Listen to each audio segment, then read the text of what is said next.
পাশে মানুষের সাথে আমরা আছি এই বাংলাতে।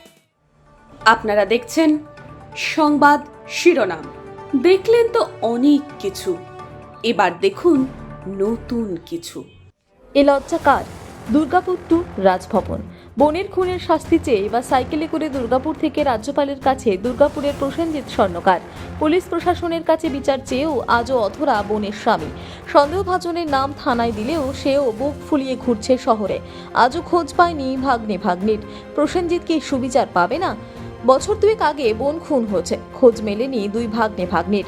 প্রশাসনের সব স্তর থেকে শুরু করে মুখ্যমন্ত্রী মমতা বন্দ্যোপাধ্যায় সবার কাছে সুবিচারের আর্জি জানিয়েছে পরিবার। আজও অধরা বোনের স্বামী, খোঁজ মেলেনি ভাগ্নির।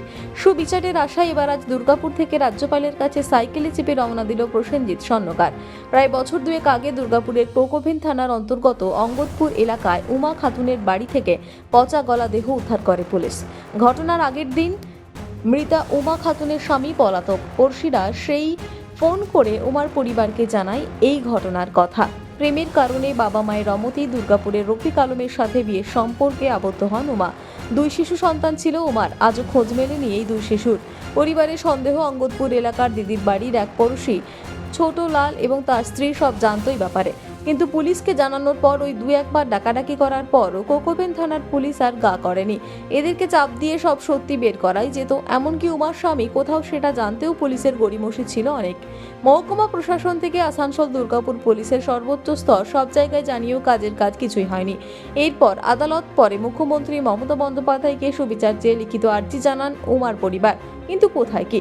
আজও অধরা উমার স্বামী রফিক আলম। বুক ফুলিয়ে ঘুরছে ছোটে লাল কিনা সন্দেহের তালিকায় পরিবারের। টাকা পয়সা দিয়ে এমডি ছোটেলাল এফআইআর থেকে তার নাম বাদ করে দেওয়ার টোপ দেয় এই পরিবারকে, কিন্তু এই লোভে আর পড়েনি অসহায় পরিবার।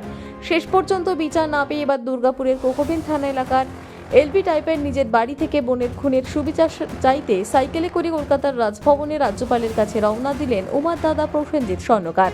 সমস্ত নথি নিয়ে রাজভবনের উদ্দেশ্যে রওনা দিলেন প্রসেনজিৎ। আরজি বোনের খুনের শাস্তি আর দুই ভাগ্নির খোঁজ পাবা। মেয়ের শোকে, ব্রেন স্ট্রোকে অসুস্থ উমার বাবা এক চোখে দৃষ্টিও হারিয়েছে। মায়ের চোখের জল আজ শুকিয়ে গেছে সুবিচারের আশায় থাকতে থাকতে। মেয়ে গেছে, এবার ছেলের ওপর কোনো আঁচ আসবে না তো? এই আতঙ্কে রাতের ঘুম উড়েছে গোটা পরিবারের। এখনো ভয় একটা আছে, সাইকেল রাজভবন পর্যন্ত পৌঁছতে পারবে তো প্রসেনজিতের? পুলিশের ব্যর্থতা ঢাকতে সেই সাইকেল আটকে দেওয়া হবে না তো মাঝপথে? তবুও মনের অদম্য ইচ্ছা শক্তির জোরে এক দাদা বোনের খুনের বিচারের আশায় সব প্রতিকূলতাকে জয় করে পৌঁছতে চাইছে রাজ্যপালের কাছে। রাজভবন যাচ্ছি রাজ্যপালের সাথে কথা বলতে আমার বোনের মার্ডার কেস নিয়ে, যেটা আজ 21 মাস অলরেডি পার হয়ে গেছে, এখনো পুলিশ কোনো সুরাহা করতে পারেনি। অ্যাকচুয়ালি আমার যেটা মনে হচ্ছে পুলিশ সঠিক 38 নম্বর ওয়ার্ড, ইস্ট ইন্ডিয়া বস্তি। কবে হয়েছিল? 14ই অক্টোবর 2022। তারপর পুলিশের ভূমিকা? তারপরে পুলিশের ভূমিকা হবে, আমরা চেষ্টা করছি, কিন্তু অ্যাকচুয়ালি যেটা করা দরকার ছিল সেটা করেনি, আজও করছে না। বহুবার বলার সত্ত্বেও এমডি ছোটেলাল আর রুবি খাতুন, কিলারের বোন এবং তার ফ্যামিলি, এদের কাছ থেকে পেট চিপে যদি পুলিশ কথা বার করবো মন করতো বা চেষ্টা করতো, তাহলে কিলার এতদিন লকআপে থাকতো, বাচ্চা দুটো ভালো পরিস্থিতিতে থাকতো, ফিরে পেতাম আমরা। এখনো পর্যন্ত কাকে কাকে জানিয়েছেন এটা? জানিয়েছি, আমি রাজ্যপালকে জানিয়েছি, সিএমকে জানিয়েছি, কলকাতা হাইকোর্টকে জানিয়েছি, দুর্গাপুর আসানসোল কমিশনারকে এবং এসডিএমকে জানিয়েছি। শুধু জানিয়েছি নয়, দুবার আমি লিখিত চিঠি করে জানিয়েছি। না, এখনো কোনো সেরকম স্টেপ দেখিনি।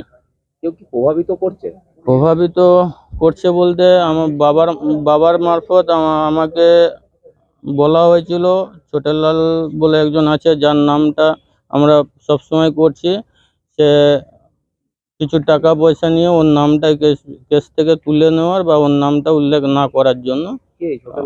ছোটেলাল যেখানে মার্ডার হয়েছিল সেখানকারই একজন প্রতিবেশী, যার সাথে আমার ভাগনা 9ই অক্টোবর 2024 আপনার রাজস্থান গেছিল। পুলিশকে জানিয়েছিলেন এটা? পুলিশ জানে। এর পিছনে কি কোনো রাজনৈতিক মদত আছে? কোনো রাজনৈতিক দলের সাথে যুক্ত? রাজনৈতিক মদত থাকলেও থাকতে পারে, না থাকার কিছু নয়, কিন্তু এটা কাস্টগতভাবে একটা বড় এফেক্ট আছে। আমার মনে হচ্ছে কোনো বড় মৌলবী মারফত একটা সেটিংয়ের ব্যবস্থা হয়ে থাকলেও হতে পারে, কেন ছোটেলাল এবং তার ফ্যামিলিকে জেনে শুনে বা তাদের কথাবার্তায় এত গাফিলতি বা কেসটাকে বিভ্রান্ত করার, ডাইভার্ট করার বিভিন্ন রকম প্রসেস, সেগুলো পুলিশ এই নিয়ে কাজ করছে সব সময়। তার সত্ত্বেও বুঝেও কেন অবুঝের মতো ইয়ে করছে এবং তার উপর চাপ সৃষ্টি করছে না বা ধরার চেষ্টা করছে না, সেটা আমরা বুঝতে পারছি না। আপনারা কি চাইছেন? আমরা চাইছি আগে কিলার ধরা পড়ুক, তার আগে আমার বাচ্চা ভাগনা ভাগ্নি দুটো মিসিং, যে তারা মানে জীবিত রেস্কিউ হোক, আমি ফিরে পাই। আর সেই জন্যই যাচ্ছেন? সেই জন্যই যাচ্ছি। এতদিন ধরে দুর্গাপুরে যে মার্ডারের উপর যে বিচার ব্যবস্থা, সেই বিচার ব্যবস্থাটা যাতে বদলানো হোক, সেই জন্য যাচ্ছি। কিসে যাচ্ছেন? সাইকেলে যাচ্ছি রাজভবন। পৌঁছাতে পারবেন মনে হয়? পৌঁছাতে পারবো, এখন যদি পুলিশ না আটকায় তাহলে পৌঁছাবো। কালকে টার্গেট তো রাখছি কালকে সকালের মধ্যে পৌঁছাতে। সেই জায়গায় 10টা 11টা 12টা হতে পারে। আপনার নাম? প্রসেনজিৎ সন্ন্যাবাস। মানুষের পাশে মানুষের সাথে আমরা আছি এই বাংলাতে। আপনারা দেখছেন সংবাদ শিরোনাম। দেখলেন তো অনেক কিছু, এবার দেখুন নতুন কিছু।